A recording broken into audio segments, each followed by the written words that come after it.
본 방송에서 제공하는 투자 정보는 투자 판단에 대한 조언입니다. 방송에서 제공하는 주식의 가치, 가격 상승 및 하락에 대해서는 방송사에서 보장하지 않습니다. 실시간 정보 브리핑입니다. 현대차, 기아가 올해 4월 미국에서 친환경차를 모두 27,000대 판매했습니다. 지난해 8월에 이어 역대 두 번째로 많은 판매량으로 특히 현대차는 역대 최다 친환경차 판매량을 기록하며 실적을 견인한 것으로 조사됐습니다. 다음 소식입니다. 두산 에너빌리티가 원전 설비 수출의 속도를 내고 있습니다. 두산 에너빌리티는 오늘 캐나다 캔두 에너지와 루마니아 테르나보다 원전 1호기용 피더 간 제작 공급 계약을 체결했다고 밝혔습니다. 마지막 소식입니다. 지난달 수출이 1년 전보다 13.8% 늘며 7개월 연속 플러스를 기록했습니다. 자동차와 반도체가 수출 증가세를 견인했는데요. 하지만 오늘 장에서 반도체와 자동차 관련주 각각에서는 종목별로 차별화된 흐름이 나타나고 있습니다.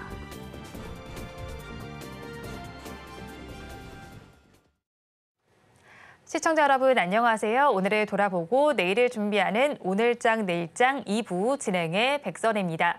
장 마감까지 확실한 승부 전략과 내일장 주목할 섹터까지 제시해드리고 있습니다. 오늘도 저희 방송과 함께 하시면서 성공적인 투자 전략 가득 담아 가시기 바랍니다. 저희 방송은 유튜브를 통해서도 보실 수 있습니다. 유튜브 검색창에 서울경제TV라고 검색하시면 저희 방송과 함께 하실 수 있으니까요. 많은 참여 부탁드리겠습니다. 그러면 오늘장 내일장 2부 본격적으로 출발합니다.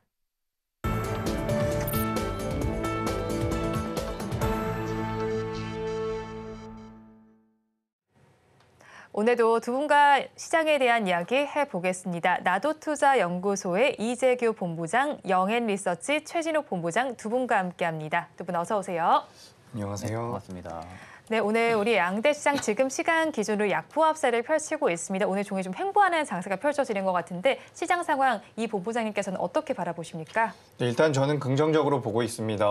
오늘 새벽에 마감된 미증시가 많이 하락을 했죠. 특히 필라델피아 반도체 지수가 상당히 큰 폭으로 하락을 했습니다. 아무래도 AMD가 가이던스가 시장 눈높이에 맞춰지지 못하면서 실망 매물이 많이 나왔다라고 생각을 했는데 우리나라 같은 경우도 뭐 삼성전자와 SK하이닉스가 아주 강한 상태는 아니지만 반도체 쪽에서 차익 물량이 제한적으로 나오면서 우리 시장 이 정도면 좀 선방하고 있지 않나라는 말씀드리도록 하겠습니다. 다만 이제 수급 상황에서는 선물 쪽에서 외국인들의 매도가 나오고 있기 때문에 우리가 조금은 경계할 필요가 있다라는 말씀도 덧붙이는데 제 생각에는 제가 이제 우리나라 시장에 대해서 4월 달에 말씀드리면서 이런 얘기를 많이 했습니다. 실제로 지금 글로벌 증시, 특히 북미라든지 유럽 같은 선진 증시에서 자금이 유출되고 있는데 아시아 증시에는 자금이 좀 들어오고 있습니다. 근데 그중에서 우리나라 쪽으로 들어오고 있는 자금이 굉장히 크다라는 말씀을 드렸죠. 그래서 실질적으로 최근 이제 한 달 정도의 모습을 보면 우리나라 시장이 4월 첫째 주부터 셋째 주까지 굉장히 어렵긴 했지만 그 이후에는 미증시에서 급락이 나오더라도 미증시에서 관련되어 있는 뭐 반도체 관련주들이 많이 밀린다라고 하더라도 우리나라 기업들 같은 경우는 하반 경직을 보였었던 경우가 의외로 많습니다. 게다가 이제 1분기 실적 GDP까지도 우리나라 시장은 잘 나왔었던 부분이 있고요. 거기다가 이제 중국 같은 경우는 PMI 지표가 돌아서고 있는 상황이기 때문에 중국이 돌아서고 미국이 견고하다라고 한다면 우리 시장이 나쁠 가능성이 거의 없습니다.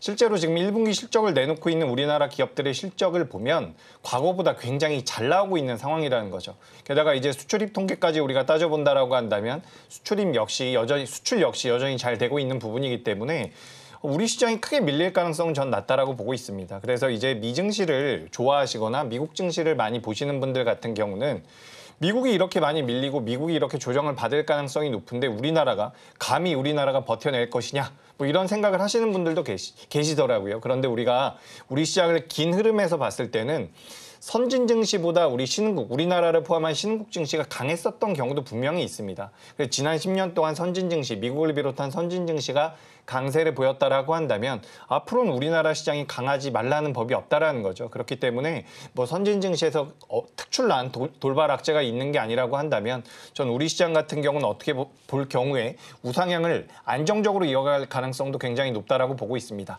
오늘 이제 밸류업 관련되어 있는 내용들이 나오면서 실망 매물이 좀 나오고는 있지만 전반적으로 우리나라 시장을 크게 이끌어가고 있는 반도체 쪽에서 수출이 잘 되고 있고요.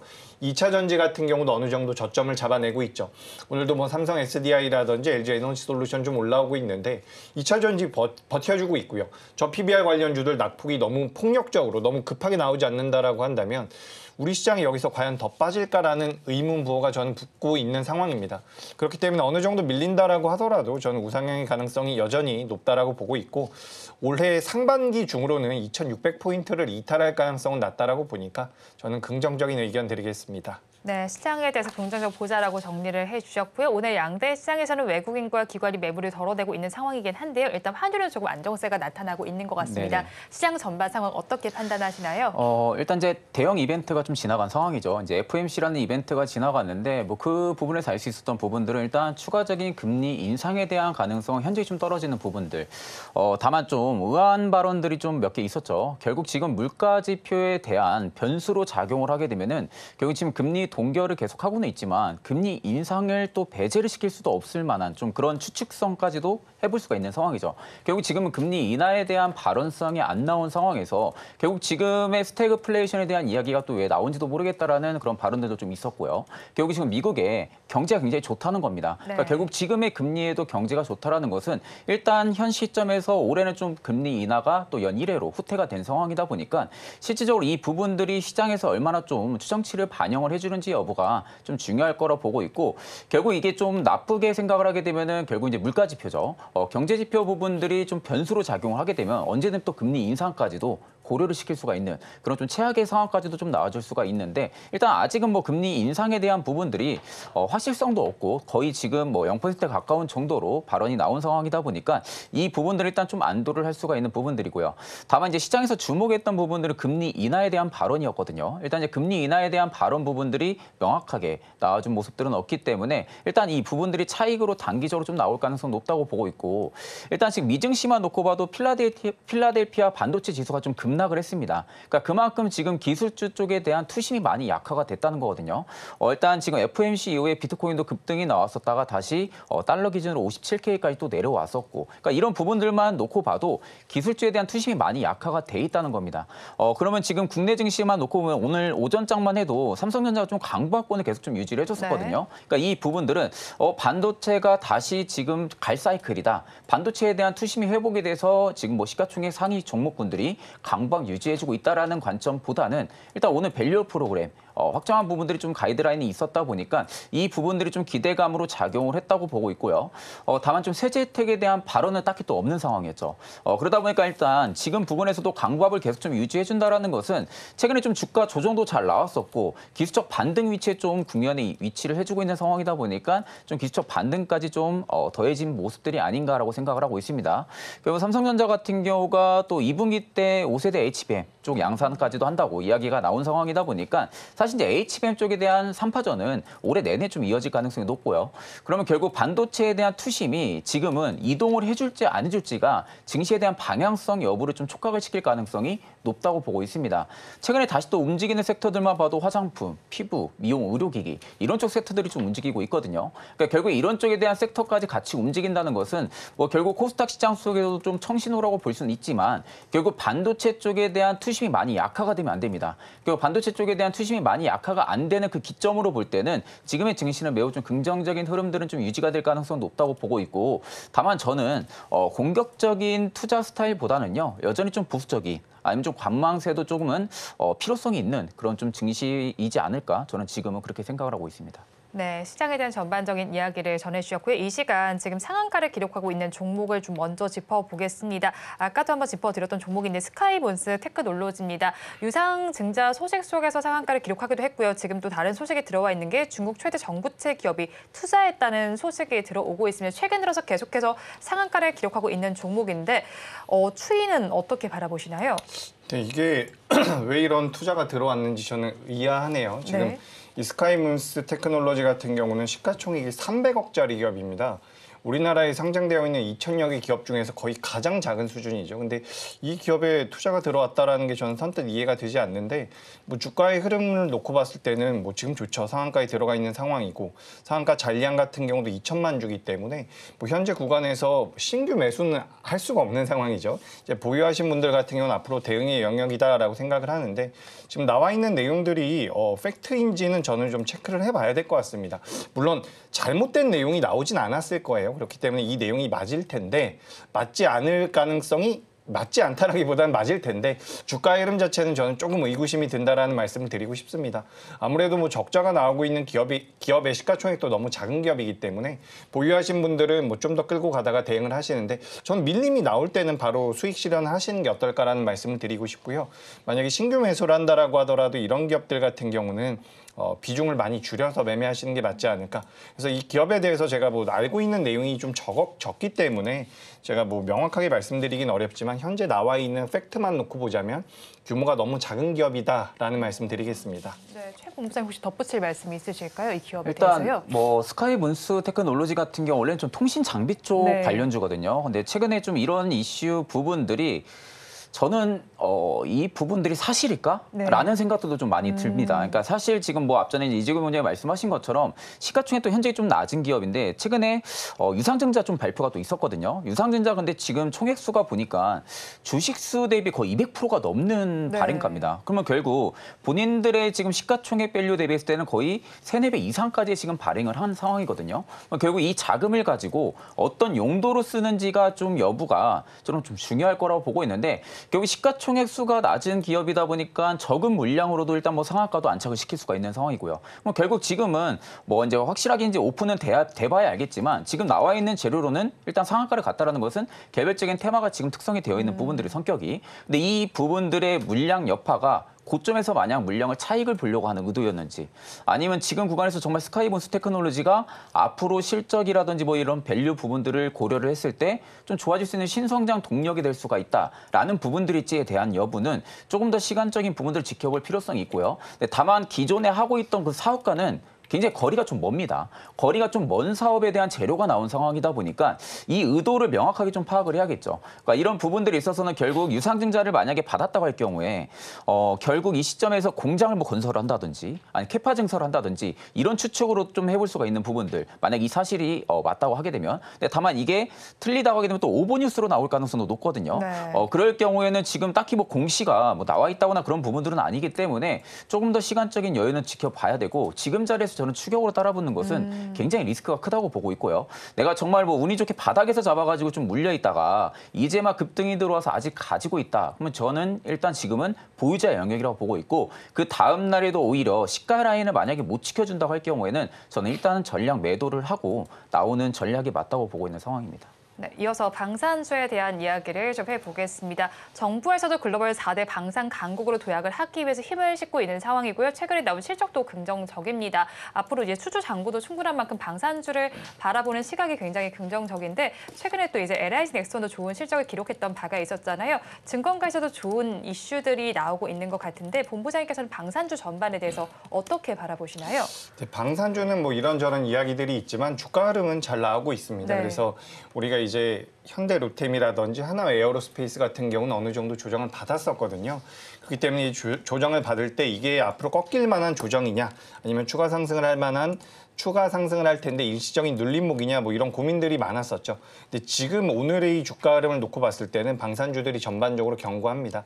방산주들 같은 경우는 또 우주항공 쪽과도 많이 연동되어 있는 부분들이 있기 때문에 지금 앞으로 뭐 성장 산업에는 의구심이 없다. 뭐 이렇게 보시면 좋을 것 같습니다. 그리고 우리가 이제 폴란드 쪽에 대한 수주가 나오다가 오늘은 이제 다른 나라 쪽에도 이제 내용들이 계속해서 나오고 있는데 네. 이제 K 방산이 전 세계에서 10위권에 들어가 있는 방산 산업 나라라고 보시면 좋을 것 같은데 4위권에서 10위권까지 규모가 거의 비슷하다라고 해요. 네. 그래서 우리나라가 이제 방산 4대 강국으로 육성을 하겠다. 정부에서 이런 내용들이 나오고 있기 때문에 그런 내용들이 시장에서 그 내용을 받아들인다라고 한다면 뭐 추가 상승의 가능성은 있다라고 보고 있습니다. 하지만 제가 생각했을 때 방산주들을 지금 매수해서 앞으로 내가 좀 고수익을 만들겠다라고 하기에는 살짝 좀 부담이 되지 않을까 싶어요. 그래서 오히려 최근에 주가 흐름이 저점대에서 좀 올라온 기업들이 있죠. 아까 전에도 잠깐 짚어보셨던 것 같은데 지금 엔저 현상에 따른 수혜를 받을 수 있는 기업으로서 여행 관련주라든지 네. 그리고 오랜만에 그 고유가로 인해서 주가 흐름이 좋지 않았었던 저가 항공주들 같은 경우도 최근에 저점대에서 좀 돌려 세우고 있는 모습들 이런 것들을 봤을 때 오히려 다른 종목군들에 대한 관심이 필요하지 않을까라고 말씀드리고 싶고요. 그리고 아까 전에 이제 LG이노텍도 좀 말씀을 나눴던 것 같은데 지금 LG이노텍 같은 경우는 애플 쪽에 대한 모멘텀도 있지만 우리가 크게 볼 필요도 있습니다.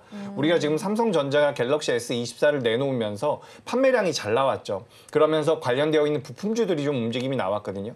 근데 지금 애플 쪽에서도 AI 아이폰을 내놓는다라는 이야기가 나오면서 관련돼서 이제 스마트폰 부품주들이 자율주행이나 전장 쪽으로도 엮여가지고 변동성이 저점대에서 조금씩 커지고 있는 상황입니다. 그래서 저는 지금 많이 올라간 기업들도 분명히 메리트가 있고 추세를 타고 있지만 이제 저점대에서 올라가는 기업들이 어떻게 보면 더 많이 올라갈 수 있는 기대 수익률을 가지고 있다라고 보니까 너무 쫓아가는 매매를 방산주에 사기보다는 오히려 이제 좀 자금이 들어오는 쪽에서 매매를 해보시는 게 어떨까 이렇게 의견 드리겠습니다. 네, 일단 방산주에 대해서 사실 긍정적인 소식이 많이 들려오는데 또 이런 소식도 있더라고요. 견제를 좀 받고 있어 유럽에서 K 방산을 좀 견제하고 있는 상황인 만큼 이런 부분들이 우리 방산주의 걸림돌로 작용하지는 않을까요? 저도 이제 조심히는 그렇게 좀 생각은 하고 있거든요. 결국 지금 유럽 쪽에서에 대한 수주를 늘려야 되는 상황이고 결국 K방산의 장점은 결국 이제 가성비, 빠른 배송, 그리고 그 현지 국가에 맞출 수 있는 옵션 이런 부분들이 좀 내세울 수가 있는 장점인데 원래 이제 유럽산 방산 체계 자체가 독일 쪽에서 좀 많은 수주들이 좀 이루어졌었거든요. 근데 지금 독일 같은 경우가 계속해서 유럽산 제품을 써야 된다라는 이야기를 하고 있고 또 최근에 프랑스 대통령 역시도 유럽산 제품에 대한 이야기를 또 언급을 한 상황이다 보니까 이게 좀 폴란드 쪽에 대한 수주는 이미 저는 주가에 대부분 반영이 됐을 가능성이 높다고 보고 있거든요. 그럼 결국 지금 방산주들이 여기서 좀 더 도약을 하려면은 다른 유럽 국가들에 대한 수주를 따야 됩니다. 근데 결국 지금 이 시점에서 견제가 계속 들어온다라는 부분들은 이게 어느 정도 또 걸림돌이가 될 수가 있는 부분들이거든요. 결국 이제 뭐 가성비가 좋다는 건 알겠지만 유럽 쪽에서 자국 내에 생산이 되는 무기체제 부분들을 사용하지 않고 뭐 국내산이라든지 이런 부분들의 무기체제를 사용을 하게 되면은 뭐 유럽 국가들 쪽에 대한 계속해서는 좀 강압적인 제재가 좀 들어올 가능성이 굉장히 높다고 보고 있는 상황이다 보니까 실질적으로 지금 K방산 같은 경우는 수출을 무조건 해야 되는 상황입니다. 수출을 해야만이 그만큼 어느 정도 실적도 효과가 있는 그런 시점인데 지금 이러한 이슈들이 나온다라는 부분들은 사실상 좀 위로 올라갈 수 있는 좀 동력 부분으로 조금 끊어낼 수가 있는 거죠. 그러니까 지금 그 우려감이 일단은 남아있는 상황이고 이 이슈는 이제 막 좀 시작이 된 이슈이다 보니까 조금 더 지켜는 봐야겠지만 결국 이제 뭐 정부 측에서도 이런 부분들의 여파 부분들을 어떻게 좀 끌고 나가려고 하는 좀 방안책 부분들이 나온다든지 아니면 적극적으로 방산 기업들한테 뭐 적극적인 투자를 진행을 한다든지 이런 부분들의 좀 추가적인 팔로업이 되는 좀 이슈들이 나온다면 모르겠지만 현 시점에서는 이게 저는 좀 우려감으로 작용해줄 가능성이 높거든요. 그만큼 방산주들이 최근에 좀 많이 올라가기도 했고요. 그렇기 때문에 일단 지금 시점에서 수급이 조금 끊긴 흐름들이 나와준다고 할 경우에는 한번 좀 쉬어가는 모습들은 연출이 될 수는 있습니다. 다만 뭐 방산이 지금 시점에서 안 좋다라는 부분들은 아니고 앞으로 성장성은 분명히 나오긴 하겠지만 일단 지금 우리는 한 가지 좀 짚고 넘어가야 되는 부분들은 유럽에서 계속 견제가 들어온다는 거. 이 부분들을 좀 우리가 짚고 넘어가야 되는 부분들이다 보니까 좀 한 차례 쉬어가는 모습들 보여주면은 저는 일단은 일부 가지고 있는 비중 조금은 털어내고 그리고 또 어느 정도 눌림목 자리가 좀 나와준다 할 경우에는 그때 좀 비중을 추가를 한다든지 이런 부분들이 좋고요. 지금 시점에서 방산주들이 지금 잘 간다고 해서 추격으로 좀 따라붙을 자리는 아니라고 보거든요. 왜냐하면 지금 거래량만 통계적으로 봐도 굉장히 미비한 수준입니다. 지금 전체적인 방산 섹터에 대한 거래량이 풍산, 하나시스템, 현대로템 전부 다 지금 거래량이 굉장히 미비하거든요. 그러니까 지금 미비한 거래량으로 인해 가지고 어느 정도 순환매 사이클이 잡히고 있는 것뿐이지 방산이 지금 다시 간다고 해서 지금 시점에서 따라붙기보다는 저는 일단은 조금은 없으신 분들은 관망을 좀 유지했다가 어느 정도 적정 매력적인 가격대가 올 경우 그럴 때는 좀 분할로 접근하시는 것을 추천을 드립니다. 네, 그리고 방산주는 아니지만 통신 장비주 중에서 RFHIC가 지금 LIG 넥스원과 공급 계약을 체결했다는 소식 속에서 좀 강세 흐름이 나타나고 있는 것 같아요. 이번 계약은 어떻게 좀 바라보시나요? 일단 뭐 통신 장비 업체들 같은 경우 방산 쪽이랑 계약을 많이 할 수밖에 없죠. 결국 뭐 위성 쪽이라든지 뭐 통신 쪽 우리가 이제 뭐 미사일 같은 부분들을 뭐 발사할 때도 마찬가지고 결국에 이제 추적이라는 걸 타겟팅이라는 걸 하잖아요. 뭐 그쪽에 있어서 통신 장비가 필수로 필요할 수밖에 없는 상황이다 보니까 뭐 하나 에어로스페이스도 마찬가지고 LIG 넥스원 지원도 마찬가지고 주요 고객사로 있는 통신 장비들 기업들 같은 경우는 저는 계속해서 좀 주목을 해볼 필요성은 있다고 보고 있습니다. 그러니까 결국에 지금 실적이 생각보다 좋게 안 나오든 좋게 나오든 저는 오히려 성장, 구조적인 성장은 나와줄 수 있는 그런 기점에는 있다고 보고 있거든요. 결국 뭐 현대노템이라든지 LG 넥선이라든지 지금 시점에서 멈추지는 않을 겁니다. 그러니까 폴란드 쪽에 대한 수주를 마치고 나서 폴란드를 끝으로 오히려 뭐 다른 유럽 국가들 쪽에 대한 좀 수주를 할 수 있는 좀 문 두드린다고 해야 되죠. 이런 부분들은 계속 이어질 가능성이 높거든요. 그러면 결국 지금 K방산에 대한 인지도가 높아진 이 시점에서 결국 수주에 대한 부분들의 물량까지 벽을 뚫어낸다고 하게 되면은 통신장비 업체들, 즉 방산업체랑 고객사를 두고 있는 통신장비 업체들 입장에서는 결국 장비가 계속 좀 납품이 될 수밖에 없는 상황이죠. 그러면 계속 추가적인 수주 공시가 나올 수밖에 없는 상황입니다. 그러니까 그런 시점까지 도래를 했을 때를 보게 되면은 통신장비들 업체들 중에서도 저는 옥석가리는 일단 좀 진행을 해야 된다고 보고 있고요. 결국 방산이랑 같이 엮여 있는 통신장비 업체들 같은 경우는 여전히 좀 주목을 해볼 필요성은 있다고 보고 있는 상황입니다. 네, 방산과 엮여있는 통신 장비주는 주목을 해보자라고 정리해 주셨습니다. 이어서 종가 베팅할 섹터 알아보겠습니다. 이 본부장님 오늘 어떤 섹터 가지고 오셨을까요? 네, 전 오늘 디스플레이 쪽에서 한 종목을 준비를 했는데 이걸 디스플레이라고 해야 될지 네. 아니면 뭐 중국 관광객 유입에 대한 수혜를 받을 수 있는 종목이라고 해야 될지 좀 애매함이 있습니다. 그래서 지금부터 좀 설명을 드려볼 텐데 최근 이제 우리나라 시장에서 특징적인 부분이 반도체 관련주들이 주가 흐름이 많이 꺾이진 않았습니다. 근데 예전만 못하다라는 게 느껴지죠. 그렇기 때문에 우리가 좀 이렇게 생각해 볼 필요가 있습니다. 대한민국 증시에서 가장 많은 비중을 차지하고 있는 것이 반도체입니다. 네. 여기서 물량이 좀 나온다라고 한다면 그 자금이 다른 섹터에 들어갔을 때는 그 다른 섹터 입장에서 굉장히 큰 자금이 될 수가 있거든요. 최근에 이제 반도체 쪽이 아니라 다른 쪽으로 자금이 조금씩 움직이면서 관련되어 있는 종목군들의 변동성이 생각보다 잘 나오고 있습니다. 지금 반도체 같은 경우는 어느 정도 눌림을 받고 조정을 받는다라고 하더라도 다른 업종들 같은 경우는 좀 더 탄력적인 모습이 나올 가능성이 높다라는 거죠. 그래서 일단 디스플레이 쪽으로 우리가 생각을 해본다면 오늘도 오랜만에 덕산 네오룩스 같은 전통적인 OLED 관련주죠. 덕산 네오룩스라는 기업도 좀 올라왔고요. 아까 전에 잠깐 이야기 나눴었던 뭐 LG 이노텍 같은 경우도 전장 쪽이라든지 디스플레이 쪽과 어느 정도 엮이면서 변동성이 나오면서 이 OLED 쪽에 대한 관심도가 조금씩 높아지고 있습니다. 선익 시스템 같은 경우는 가장 대표적인 종목이라고 볼 수가 있고요. 그래서 이제 우리가 이 디스플레이 쪽에 대한 성장성, 애플에서 뭐 아이패드에다가 OLED를 탑재하겠다, 뭐 이런 내용들 나오면서 관련되어 있는 종목군들이 변동성을 나왔는데 거기서 이제 변동성을 보였는데 거기서 투자 아이디어를 좀 더 확장한다라고 한다면 제가 오늘 준비한 토비스라는 기업이 있습니다. 이 토비스라는 기업 같은 경우는 우리가 산업용 모니터를 만드는 기업이다라고 보시면 좋을 것 같아요. 그래서 우리가 카지노에 들어가는 모니터를 만드는 기업인데 이 토비스가 만드는 이 산업용 모니터가 전 세계에서 카지노 업체들 1, 2, 3 중에서 전부 다 납품을 하고 있다는 거예요. 그래서 카지노 게임을 만드는 기업들의 납품을 하고 있는 디스플레이를 만드는 기업이다. 뭐 이렇게 보시면 좋을 것 같습니다. 그래서 지금 각국에서 이 카지노 산업을 육성하기 위해서 계속해서 투자를 하고 있고 이 모니터, 디스플레이를 바꾸는 시기가 도래했다라고 이야기가 되고 있습니다. 그래서 최근에 이제 토비스가 주가 흐름이 굉장히 견고하게 나오고 있어서 이 종목을 좀 준비를 했는데 앞서 이제 제가 디스플레이 말씀드리다가 산업용 디스플레이라고 하니까 조금 이게 좀 포커스가 좀 다르지 않나라고 보실 수가 있어요. 근데 지금 이 토비스 같은 경우는 말씀드린 것처럼 그 카지노에 들어가는 모니터도 생산을 하지만 전장용 디스플레이 쪽으로도 지금 계속해서 행보를 진행하고 있습니다. 2018년부터 투자를 계속해서 진행을 하고 있는 부분이고 지금 회사 측의 설명으로는 2025년도가 되면 산업용 모니터보다 이 전장용 모니터 쪽에서의 매출이 더 커질 거라고 이야기가 되고 있습니다. 그렇다라는 것은 이제 전장용 모니터, 자동차에 들어가는 모니터, 디스플레이를 만드는 기업이다. 라고 보시면 좋을 것 같은데 우리가 지금 전기차로의 변환이라든지 하이브리드카로의 변환이라든지 이런 것들이 있는데 사실 아무것도 신경 안 쓰셔도 됩니다. 무슨 얘기냐면 내연기관차에도 디스플레이가 들어갈 것이고요. 전기차에도 들어갈 것이고 하이브리드카에도 들어간다라는 거죠.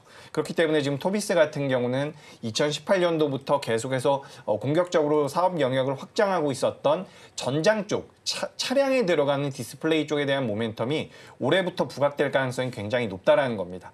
실제로 공장 같은 경우도 올해 1월 달부터 가동이 되고 있기 때문에 여기서 실적이 나온다라고 한다면 2분기, 3분기 때 실적이 좋아질 가능성도 굉장히 높겠죠. 그래서 일단 주가 흐름을 놓고 봤을 때는 지금 우리가 삼중 고점처럼 보일 만큼 지금 직전 고점에 닿아 있는 상황인데 최근에 주가가 움직이는 과정에서 저는 굉장히 견고함을 느꼈기 때문에 직전 고점을 한번 돌파할 수 있지 않을까 생각이 돼서 준비를 해봤고요. 다만 이 종목을 매매하신다라고 한다면 손절가는 반드시 좀 지켜주셔야 돼요. 그러니까 그 부분 유념하시면 좋을 것 같습니다. 토비스 같은 경우는 오늘 종가로 매수하시면 될 것 같고요. 목표가는 22,000원 그리고 손절가는 제가 좀 넓게 잡아드렸는데 손절가는 제가 말씀드리는 얘기를 들으시는 게 좋아요. 지금 화면에 16,500원인데 제가 18,000원으로 좀 타이트하게 잡아드리도록 하겠습니다. 요건 제가 지금 수정을 드린 거니까 참고하시면 될 것 같습니다. 네, 종가 베티갈 종목 토비스 잡아주셨습니다. 이어서 최 본부장님께서 가지고 오신 섹터도 알아보겠습니다. 오늘은 어떤 섹터일까요? 오늘은 제가 화장품 쪽으로 좀 가지고 왔습니다. 네. 뭐 최근에 좀 화장품이라든지 피부 미용, 의료기기 쪽에 수급이 좀 잡히고 있는 상황이거든요. 그만큼 지금 K뷰티 쪽에 대한 인지도가 굉장히 좀 많이 올라가 있는 상황이고, 그러면 결국 실적에 대한 부분들은 계단식 성장이 좀 나와줄 수 있는 그런 시기가 좀 도래했다라는 부분들로 볼 때는 그중에서 좀 대표적으로 마녀공장을 좀 가지고 왔습니다. 일단 뭐 마녀공장을 가지고 온 부분들은 작년 실적이 생각보다 좀 저조했어요. 작년 실적이 좀 저조했던 부분들은 해외 채널 쪽에 대한 마케팅이 강화가 되면서 그에 따른 좀 초기 비용이 좀 많이 들어갔었습니다. 그러니까 일회성 비용이 꽤나 좀 많이 들어갔던 상황이다 보니까 당연히 실적 부분들이 좀 효과가 못 나왔던 부분들인데 그 효과 부분들이 올해 좀 해외 성장 매출 모멘텀까지도 좀 더해질 그런 시기가 도래했다라는 부분들로 볼 때는 마녀공장 같은 경우가 현재의 지금 시점에서는 실적이 꾸준하게 좀 성장해줄 가능성이 높다고 보고 있고요. 지금 뭐 화장품 밸류로 전반적인 업종 밸류로만 놓고 봐도 굉장히 저평가입니다. 지금 업종 밸류로도 저평가인데 12개월 포로도 한 16배 정도밖에 되지가 않는 상황이다 보니까 현재 지금 가격이 굉장히 싸다고 볼 수가 있는 상황이죠. 그러니까 그런 관점으로 볼 때는 오히려 지금은 실적이 우하향을 하기보다는 우상향을 계속해서 해줄 가능성이 좀 높다고 보고 있고 올해 클렌징 카테고리 쪽에서도 라인업 확장이 좀 있습니다. 거기에 또 판텐토인에 대한 출시가 또 새로운 제품이 나온 상황이다 보니까 결국 국내 판매 매출까지도 충분히 증가해줄 가능성이 높고요. 뭐 이미 일본 쪽 같은 경우는 드럭스토어라든지 돈키호테 쪽에는 입점이 되어 있는 상태죠. 그리고 올해 좀 미국 쪽에 코스트코까지 입점이 되어 있는 상태이다 보니까 올해는 어떻게 보면 지금 일본이나 미국 쪽에 대한 오프라인 채널 강화를 통해 가지고 실적이 충분히 개선이 될 여지가 높고 또 여기에 마녀공장이 지금 중국 쪽까지도 타겟팅을 하고 있습니다. 그러니까 중국 쪽의 대형 인플루언서라고 할 수가 있죠. 어느 정도 좀 팔로워 수가 좀 많은 이런 인플루언서를 통해서 마케팅을 계속 좀 진행을 하고 있는 상황이거든요. 그러니까 결국에는 본인의 브랜드 부분들을 중국 쪽에서도 계속 마케팅을 통해서 강화를 시키고 있는 상황이다 보니까 실제적으로 뭐 피부 미용, 의료기기 쪽이라든지 아니면 화장품 쪽 같은 경우는 소비성으로 인해서 계속 쓸 수밖에 없는 상황이거든요. 뭐 이제 여성분들 같은 경우도 뭐 스킨케어라든지 팩트라든지 이런 부분들은 소비성이잖아요. 쓸수록 계속 소모가 될 수밖에 없습니다. 그러면 결국 화장품 기업에 있는 어느 정도 브랜드 인지도가 높은 기업들 같은 경우는 구조적인 성장이 계속 좀 나아질 수밖에 없다라는 관점으로 볼 때 지금의 주가가 현재 좀 저평가다라는 관점으로 좀 말씀을 해드리고요. 일단 트레이딩 관점 말씀해드리게 되면은 주봉상에서의 모처럼 좀 오랜 기간 쉬었다가 거래대금들이 좀 많이 터져줬습니다. 주봉상이 좀 거래대금들이 터져주면서 21선 위에로 좀 안착을 하면서 마감을 해줄 것으로 지금 보여지고 있는 상황이고요. 만약 금요일까지도 현재 추세 흐름들이 21선을 좀 이탈하지 않는다고 할 경우에는 추가적인 상승 가능성 충분히 열려 있다라는 관점 말씀해드리고 일단 저는 바닥엔 잡혔다라고 보고 있는 상황입니다. 바닥이 잡힐 만한 좀 대금들이 좀 굉장히 연 이틀간 많이 들어온 상황이다 보니까 일단 지금 시점에서도 충분히 매력적인 가격, 부담 없는 가격이라고 좀 말씀을 드리고 싶고요. 목표가 같은 경우는 일단은 31,000원대입니다. 31,000원대 같은 경우가 일단 저는 매물이 조금은 잠겨있을 가능성이 높습니다. 근데 이제 이번 이 실적 성장 모멘텀으로 인해서 31,000원을 만약에 돌파해준다고 할 경우에는 저는 오히려 크게 열려있으면 45,000원대 중반까지도 일단 좀 열려있다고 보고 있는 상황이다 보니까 이 점도 좀 참고를 하시면 되시고요. 손절가 같은 경우는 2만 원대를 일단 단기적으로 이탈 안 해주면은 제일 베스트입니다. 근데 나는 좀 마녀공장을 좀 긴 호흡으로 보고 싶다 하시는 분들 같은 경우는 최저점 라인이 한 18,000원대까지도 좀 잡아보셔도 되시고 쭉 홀딩 관점으로 좀 이어가셔도 나쁘지 않은 결과가 있지 않을까 보고 있는 상황입니다. 네, 오늘 종가 베팅할 종목 마녀공장을 가지고 오셨습니다. 이어서 그간 가지고 오신 종목들 한번 리뷰를 좀 해보겠습니다. 먼저 이 본부장님께 질문을 드려볼게요. 지난달 3일에 가지고 오신 휴젤이 벌써 목표가에 도달했습니다. 수익률이 13.79%로 집계가 되고 있는데 이 종목 앞으로 어떻게 전략 업데이트 해보면 좋을까요, 본부장님? 네, 휴젤은 지난 화요일 날 목표가를 달성하고서 지금 밀리고 있는데 이 기업 같은 경우는 지금 굉장히 중요한 위치에 놓여져 있습니다. 20만 원을 이탈하게 되면 만약에 방송을 보고 매매하셨을 경우에는 20만 원 이탈 시에는 챙기시는 게 맞고요. 만약에 20만 원 이탈하지 않는다라고 한다면 목표가는 직접 목표가와 거의 비슷해요. 24만 원대로 상향을 좀 해드릴 테니까 관심 있게 좀 보시면 될 것 같습니다. 저는 뭐 추가 상승의 가능성이 있다라고는 보지만 뭐 이런 분석적인 부분들보다 주가의 흐름이 좀 더 중요하다라고 보고 있거든요. 그래서 말씀드린 대로 주가가 밀려 내려오면 대응을 하시고 밀려 내려오지 않는다라고 한다면 24만 원까지 목표가 보시면 될 것 같습니다. 네, 주가의 변동에 따라 대응을 해보자라는 전략이셨고요. 3월 18일에 짚어주셨던 TLB의 경우도 좀 질문을 드려볼게요. 역시나 목표가에 도달하셨고 수익률이 16%대로 집계가 되고 있습니다. 이 종목은 어떻게 앞으로 대응해 볼까요? TLB는 좋습니다. 저는 좀 더 가져가시는 게 맞다라고 보고요. TLB 같은 경우 이제 PCB와 관련되어 있는 기업이라고 보시면 될 것 같은데 좀 더 확장을 해보면 반도체 쪽으로도 엮을 수 있는 그런 기업이고 현재 주가 흐름이 굉장히 좋다라고 저는 판단을 하고 있습니다. 그래서 현재 29,500원대에서 거래가 되고 있는데 목표가는 제가 일전에 3만 원으로 드렸던 기억이 나요. 그래서 주가가 올라왔다가 지금 밀려 있는데 33,000원대까지 목표가를 상향하도록 하겠습니다. TLB는 방금 전에 보셨던 휴젤보다는 그래도 좀 안정적인 흐름이 예상이 되니까 관심 있다라고 한다면 제 의견 참고해서 대응해 보시면 좋을 것 같습니다. 네, 목표가 상향으로 조정을 해주셨습니다. 이어서 최 본부장님께도 리뷰를 좀 부탁드리겠습니다. 네네. 지난달 18일에 가지고 오신 일진전기 역시도 목표가에 도달한 모습이 관찰이 됐습니다. 뭐 전기 쪽 이런 쪽은 계속해서 좋은 소식이 들려오고 있어요. 그런 만큼 앞으로도 계속 지켜봐도 괜찮을까요? 저는 뭐 올해 내내 계속 투자 하락기라고 보고 있는 상황이고요. 일단 지금 어느 정도 수익권을 유지하고 있다면 저는 좀 반절 매도는 좀 진행을 하시는 게 좀 맞다고 보고 있고 일단 지금 뭐 트레이딩 관점으로 놓고 봐도 쌍봉을 찍고 지금 빠지고 있지만 최근에 생긴 봉에서 대금들이 앞전봉보다 좀 많이 터져졌습니다. 그렇다라는 것은 일단은 지금의 차익이 나오고 있는 부분들은 아니라는 관점으로 좀 볼 수가 있기 때문에 일단 뭐 기준봉을 잡아줬기 때문에 기준봉의 시가 라인까지는 좀 눌림을 줄 수는 있거든요. 다만 지금 3거래일 정도 좀 눌림이 나와주고 있지만 대금들의 규모가 빠져나가고 있는 모습들이 크지가 않다라는 관점으로 볼 때는 일단 지금 어느 정도 한 반절 정도는 차익을 보신 다음에 저는 오히려 반물량 그대로 가지고 있다가 한 18,000원대 부근이 만약에 온다면은 여기서 좀 추가 비중을 다시 50% 매도하신 걸 또 진행을 하시는 것을 추천을 드리고 만약 18,000원대까지 안 올 경우에는 22,200원대에서 좀 반등이 다시 나와줄 가능성이 높습니다. 그렇기 때문에 이 가격적인 전략 좀 참고하시면 되시고요.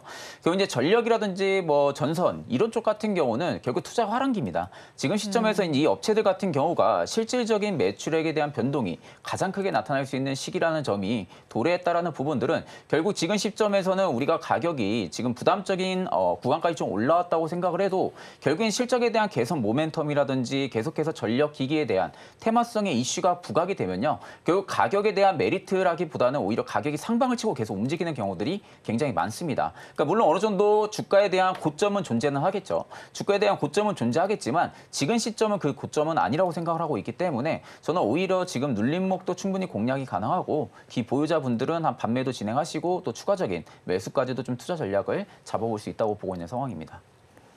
네, 일단 일진전기 같은 경우에 앞으로도 쭉 바라보자라는 의견을 제시를 해주셨고요. 또 오늘 종가 베팅할 섹터로 화장품 섹터 가지고 네네. 오지 않으셨습니까? 그런데 오늘 API도 좀 실적이 발표가 되는 상장 후에 처음으로 실적을 발표했습니다. 1분기 호실적이 나오게 되면서 4%대까지도 주가가 오르다 지금 한 1%대 상승으로 반응을 하고 있어요. 보니까 6개 분기 연속으로 매출이 1,200억이고 영업이익도 200억을 돌파한 종목이기도 합니다. 그런데 상장 이후에는 사실 주가가 계속해서 좀 지지부진했다라고 네네. 보이거든요.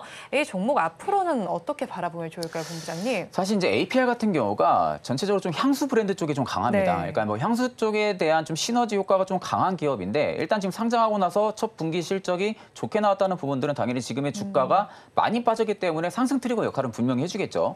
일단 지금 뭐 수급적인 면만 봐도 기관들의 매수세가 일단 좀 굉장히 크게 들어와주고 있습니다. 그러니까 외국인들은 지금 매도세가 나와주고는 있지만 기관과 투신이 그 물량을 전부 다 받아주고 있는 상황이고 최근에 좀 연기금이 다시 매수를 들어왔다는 거예요. 5일간에 지금 APR 쪽에 지금 연기금 매수가 들어왔다는 것은 지금 뭐 트레이딩 관점으로 보게 되면 딱 바닥을 찍고 나서 지금 매수세가 들어와 준 겁니다. 바닥 찍고 나서 상승 턴이 들어와 줄 때 연기금의 매수세가 같이 좀 들어와 줬다라는 부분들은 긍정적으로 좀 바라볼 수가 있고요. 결국 연기금이 지금 들어온 목적은 APR에 대한 구조적인 성장도 있겠지만 화장품 전체적인 섹터에 대한 성장성을 보고 좀 들어와 주는 것 같습니다. 거기에 있어서 APR 같은 경우가 향수 브랜드 쪽에서는 그래도 독점적인 지위는 국내에서 가지고 있는 기업이거든요. 그러다 보니까 결국엔 구조적으로 다른 화장품 업계가 신제품으로 뭐 향수 쪽을 내보낸다든지 향수 브랜드 쪽에 대한 신사업을 진행을 한다든지 해도 결국 향수는 쓰는 사람들은 계속 고정적으로 씁니다. 그러니까 해당 메이커 제품을 쓰게 되면은 그 메이커 제품을 웬만하면 다 쓰는 그런 전략들이 계속해서 소비 심리가 나타나는 상황이다 보니까 지금의 실적 부분들은 저는 더욱더 좋아질 가능성은 좀 높다고 보고 있고요. 다만 지금 이제 상장하고 나서 그 공모가 하단을 지금 돌파해주고 있거든요. 네. 하단을 돌파해주고 있는 상황이다 보니까 만약에 저는 지금 시점에서 한 28만 원대는 좀 지켜줘야 된다고 봅니다. 지금 하단 부분에 이재막 좀 근접을 한 상황이다 보니까 만약 28만 원대를 또 깨게 되면은 투매 물량이 한 번 더 나올 수는 있거든요. 그렇기 때문에 저는 오히려 없으신 분들도 28만 원 좀 짧게 손절 잡고 좀 손익빈에 굉장히 좀 좋은 그런 시점이라고 보고 있는 상황입니다. 네, 그리고 화장품주에 대한 시각도 좋은 것 같은 게 1분기 화장품 수출이 역대 최대치인 23억 달러를 기록하면서 계속해서 관심을 받고 있는 상황 속에서 식약처와 법제처 간에도 화장품 수출 지원에 맞손을 잡았다는 소식까지 들려오고 있습니다. 그럼 화장품주 좀 긴 호흡으로 바라봐도 괜찮을까요? 네, 저는 일단 많이 올라온 기업들은 차익 실현하는 게 맞다라고 생각을 하고 있습니다. 뭐 실적적인 부분에서 메리트가 있는 것은 맞고, 근데 그 부분이 작년부터 많이 올라왔다라고 저는 생각을 하고 있어요. 그래서 지금 이제 관광객도 우리나라 시장에 많이 들어오죠. 중국에서 노동절이라서 우리나라에 관광객이 많이 들어오고, 일본 같은 경우도 골든 위크라 그래서 우리나라에 많이 들어오기 때문에 화장품 쪽에 대한 관심도가 있는데, 제가 봤을 땐 이번에 만약에 상방으로 좀 강하게 움직임이 나온다라고 한다면 거기서 보유하신 분들은 좀 챙기는 게 어떨까라는 의견을 드리고 싶습니다. 다만 우리가 지금 작년부터 올해까지 화장품 관련되어 있는 종목군들의 기조가 어떠냐면, 북미 쪽이라든지 일본 쪽에 대한 매출이 잘 나오는 기업들, 동남아 쪽에 대한 매출이 잘 나오는 기업들이 주가 흐름이 굉장히 좋았고, 상대적으로 중국 쪽에 대한 매출이 잘 나왔었던 아모레퍼시픽이라든지 LG생활건강 같은 기업들은 주가 흐름이 굉장히 안 좋았거든요. 근데 최근 특징적인 모습이 그 중국향 매출이 많았었던 기업들 같은 경우도 주가가 올라오고 있다는 거죠. 물론 아모레퍼시픽 같은 경우는 코스알엑스라는 자회사를 편입하면서 북미 쪽에 대한 공략을 진행하고 있기 때문에 LG생활건강보다 좀 더 탄력적인 모습이 나왔다라고도 볼 수가 있지만, 우리가 큰 흐름에서는 중국 경기가 나아질 가능성도 우리가 무시할 수가 없습니다. 지금 중국에서 PMI가 계속해서 돌아서고 있는 부분이 있거든요. 물론 제조업 지표이기 때문에 그게 무슨 관련이 있어라고 생각하실 수도 있지만, 경기가 돌아선다라고 한다면 소비 역시 진작될 가능성이 굉장히 높다라는 거죠. 그렇다라고 한다면 주가의 상승 여력적인 면에서는 그동안 시장에서 강세를 보였었던 중소형 화장품 관련주들, 특히 뭐 한국콜마라든지 코스메카 코리아라든지 뭐 CNC 인터내셔널 같은 뭐 그런 기업들보다 저는 전통적인 기업들도 어떻게 보면 상승 여력이 꽤나 남아있지 않을까라고 생각을 하고 있습니다. 그래서 어느 정도 키 맞추기가 진행될 가능성이 높다라고 보고 있어요. 그래서 많이 올라온 기업들은 좀 챙기시는 게 좋고요. 그렇지 않은 종목들 같은 경우는 지금부터 좀 모아 가셔도 괜찮다라는 말씀 드리고 싶습니다. 여기서 제가 한 가지 팁을 드리자면, 우리가 이제 어떤 섹터나 업종군들을 공략을 할 때 대장주를 매매하라는 이야기를 많이 하죠. 그게 맞습니다. 그런데 후발주자라고 하더라도 실적이 동반된다라고 한다면 올라가는 상승의 여력은 클 가능성이 굉장히 높아요. 그래서 지금 화장품 쪽이 실제로 매출이 나온다라고 한다면 저는 후발주자들의 상승 여력이 좀 더 남아있지 않을까라고 생각이 돼서 그동안 많이 못 움직였던 기업들이나 중국 쪽에 대한 매출이 나오는 기업들도 이제는 좀 괜찮지 않을까, 이렇게 의견 드리겠습니다. 네, 화장품주 안에서는 실적을 동반한 후발주를 선별해 보자라는 전략까지 제시해 주셨습니다. 이어서 마감 동시호가 구간 우리 시장 어떤 분위기 보이고 있는지 양대 시장의 분위기 체크해 보겠습니다. 우리 양대 시장은 오늘 좀 지지부진한 양상이 펼쳐졌습니다. 보합권에서 등락을 조금씩 다르게 했었는데요. 코스피 시장 약보합권에서 마감이 될 예정입니다. 0.35%의 내림세가 나타나면서 2,682선의 종가를 쓸 예정입니다. 이어서 코스닥 시장으로 넘어가서 살펴보겠습니다. 코스닥 시장의 낙폭은 코스피 시장보다는 덜한 모습입니다. 0.18%의 약보합권에 들어가면서 867선의 종가를 쓸 것으로 예상이 되고 있습니다. 이어서 수급 상황으로 넘어가서 체크해 보겠습니다. 코스피 시장을 먼저 살펴보겠습니다. 오늘 코스피 시장에서는 외국인과 개인이 쌍끌이 매수를 해주고 있고요. 반면에 기관 투자자들 홀로 팔고 있습니다. 외국인은 오늘까지 4거래일 연속 매수세를 보여주고 있습니다. 오늘은 93억 원을 담아내고 있고요. 개인 투자자들 1,173억 원의 매수세를 나타내주고 있습니다. 반면에 기관 투자자들 3거래일 연속 매수세를 보여주더니 오늘은 매도로 전환이 됐습니다. 1,222억 원을 덜어내고 있습니다. 다음으로 코스닥 시장으로 넘어가서 살펴보겠습니다. 코스닥 시장 전거래일과 동일한 수급 패턴을 보여주고 있습니다. 외국인과 기관이 동반으로 매도를 하는 가운데 개인 투자자들만이 홀로 사고 있습니다. 외국인은 600억 원대로 그리고 기관은 200억 원대로 팔아내면서 양 동반 매도세가 2거래일 연속 나타나고 있고요. 개인 투자자들만이 홀로 976억 원 담아내고 있는 모습이 나타나고 있습니다. 선물 시장까지 조금 체크를 해보면 외국인 투자자들 3거래일 연속 매수로 자리를 하다가 오늘 매도로 전환된 모습이 나타나고 있습니다. 자, 오늘 시장 상황 최 본부장님께서는 어떻게 바라보셨습니까? 일단 오늘은 어떻게 보면 양시장 모두 개인이 주도했다고 봐야죠. 일단 지금 고객 예탁금의 수치로만 놓고 보면은 일단 저는 개인이 주도를 해갈 수 있는 장세는 아니라고 봅니다. 결국 지금 시점에서는 외국인 아니면 기관이 받쳐줘야 되거든요. 결국 지금 이렇게 양 시장에서 모두 외국인과 기관이 양 매도세가 만약에 나올 경우에는 실질적으로 지금 개인의 주도 장세에서는 결국 개별적인 이슈가 있는 종목군들의 수급이 눌릴 수밖에 없습니다. 그러니까 그런 관점으로 볼 때 내가 가지고 있는 종목군들에 대한 부분들이 상승이 안 나올 가능성도 굉장히 좀 높고요. 그렇기 때문에 일단 지금 밸류 프로그램에 대한 전반적인 완성차 업계들, 그러니까 자동차 부품단이라든지 자동차 관련주들, 그리고 반도체 쪽에 대한 상승을 할 수 있는 명분은 일단 형성이 되어 있는 상황이거든요. 거기에 있어서 반도체 같은 경우는 HBM에 대한 좀 강한 좀 모멘텀, AI 반도체라는 모멘텀까지 지금 붙어 있는 상황이다 보니까 실질적으로 이제 메이저들의 수급이 반도체 쪽에서 안 나간다고 할 경우에는 구조적인 좀 증시의 좀 단계적인 성장이 좀 나올 가능성은 좀 높다고 보고 있는 상황이고요. 최근에 좀 조선 쪽도 마찬가지고 방산도 마찬가지고 그리고 지금 피부 의료기기 이런 쪽에 지금 섹터들이 좀 순환매가 돌아주고 있습니다. 그러니까 결국 이렇게 순환매가 하나둘씩 돌아주기 시작을 하면은 굉장히 좀 증시 쪽에는 우호적인 여파가 좀 이어질 가능성이 굉장히 좀 높다고 보고 있는 상황이다 보니까 저는 오히려 이 시점에서는 내가 가지고 있는 종목군들의 추격으로 좀 따라붙기보다는요. 어느 정도 좀 내가 물려있다고 할 경우에는 어느 정도 바닥을 잡는 모습들이 좀 취해진다고 할 경우에는 조금씩 저는 분할로 좀 취해가지고 평단도 좀 낮춰볼 수 있는 그런 계기가 되지 않을까 보고 있는 상황이다 보니까 현 시점에서 일단은 FOMC, 즉 금리에 대한 부분들은 그렇게 좀 영향이 크진 않을 거라고 보고 있는 상황입니다. 그렇기 때문에 현 시점에서도 충분히 긍정적으로 바라보지 않을까 그렇게 보고 있습니다. 네, 현 시점에서 시장 긍정적으로 바라볼 수 있다라고 정리를 해주셨고요. 양대 시장은 약보합권 정도에서 마무리를 할 준비를 하고 있는 상황입니다. 오늘 원달러 환율도 조금 안정세를 보이고 있습니다. 6원 10전 정도 내려가면서 1,376원 선에서 거래를 마감할 준비를 하고 있고요. 등락하는 종목 수를 한번 체크를 해보니까요. 코스피 시장에서는 하락하는 종목 수가 조금 더 많이 집계가 되고 있고요. 코스닥 시장은 파란불이 켜고는 있지만 상승하는 종목 수가 더 많이 나타나고 있는 시장입니다. 시가총액 상위 종목들의 분위기를 좀 이어서 살펴보겠습니다. 코스피 시장 10위까지는 조금 파란불이 조금 더 많이 켜진 양상이 펼쳐지고 있고요. 코스닥 시장에서도 파란불이 더 많이 켜졌습니다. 마감 동시호가 구간 함께 하셨습니다.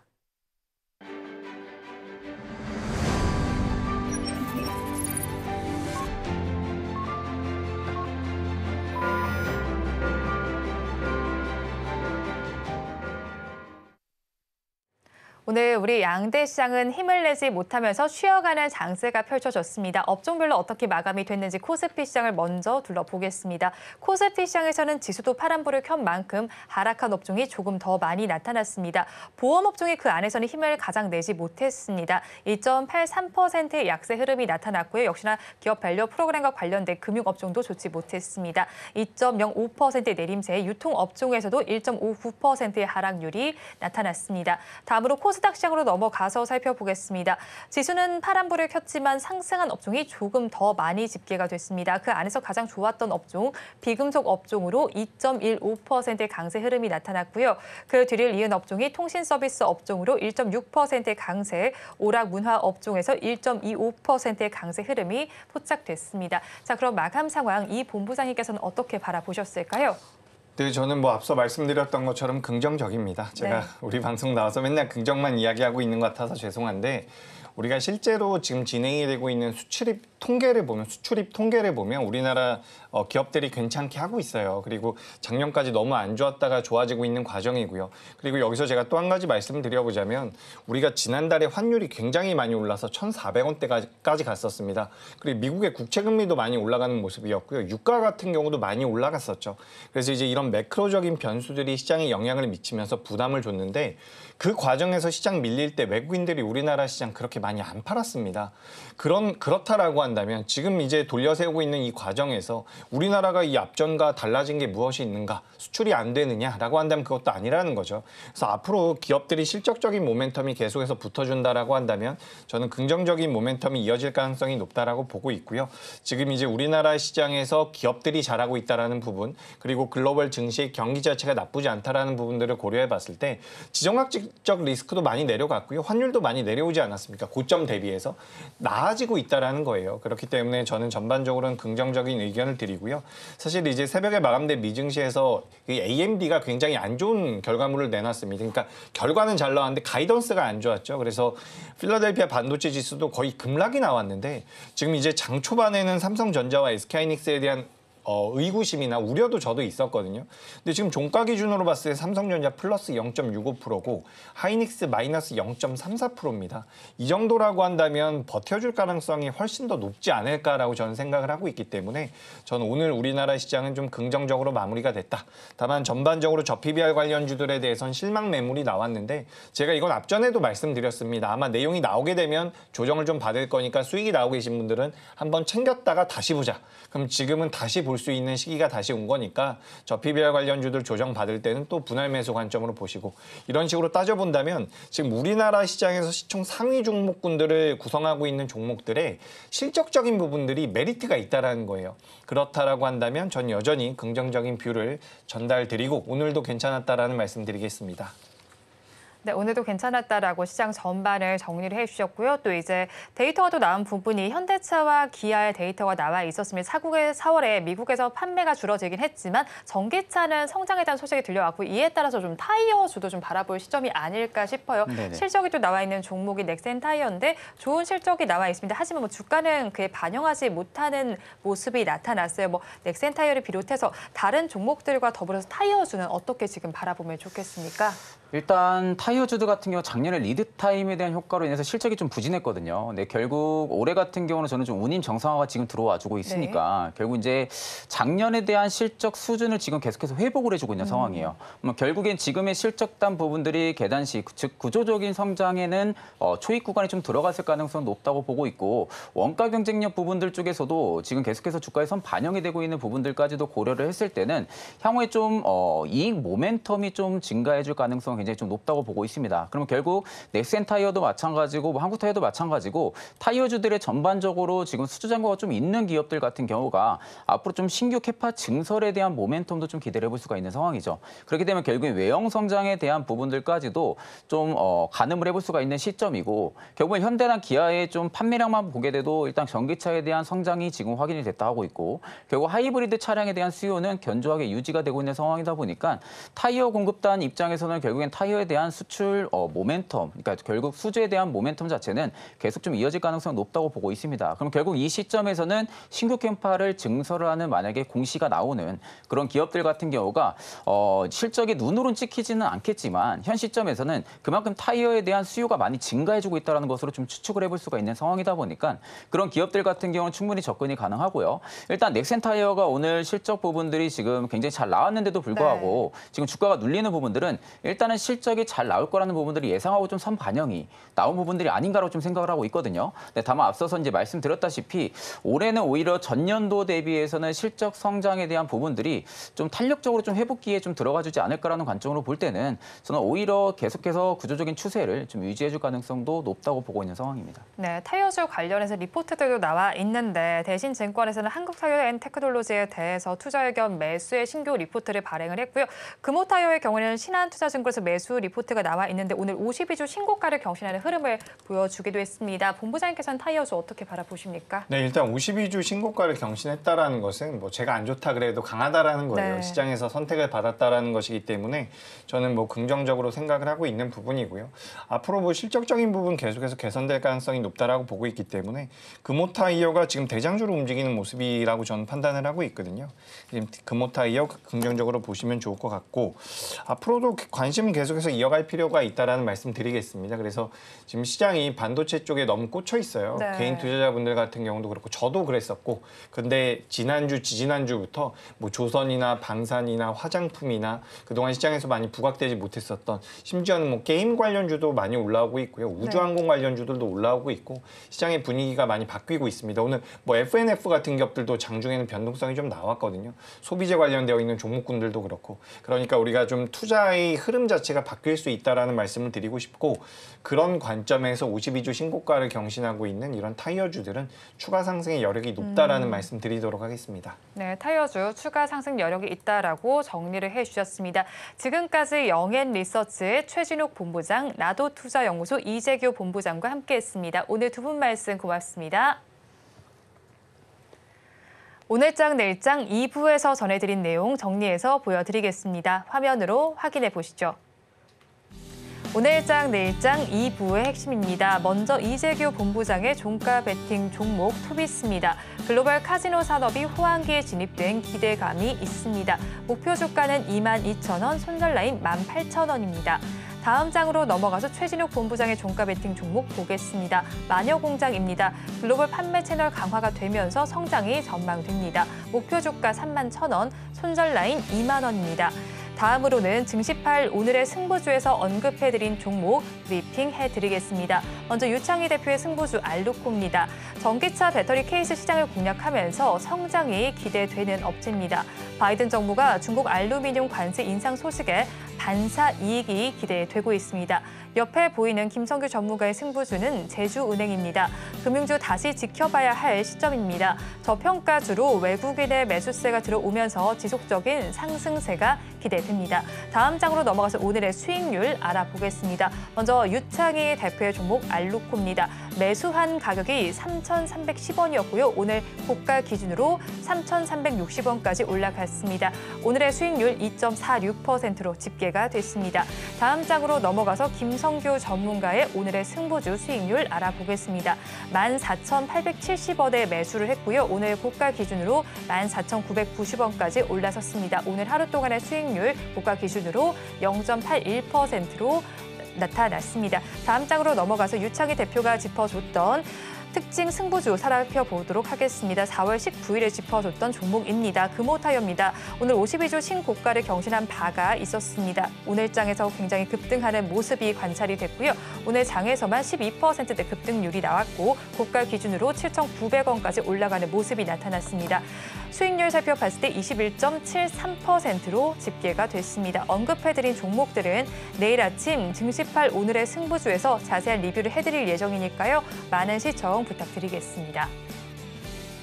본 방송에서 제공하는 정보는 투자 판단에 대한 조언일 뿐 해당 주식의 가치와 수익률을 보장하지는 않습니다. 오늘장 내일장 2부에서 준비한 순서는 여기까지입니다. 저희는 내일 이 시간도 여러분과 함께하겠습니다. 오늘도 시청해주신 여러분 고맙습니다.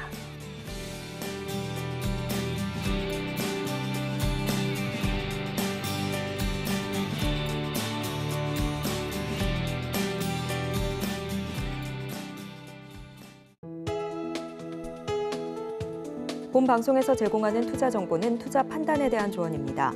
방송에서 제공하는 주식의 가치, 가격 상승 및 하락에 대해서는 방송사에서 보장하지 않습니다.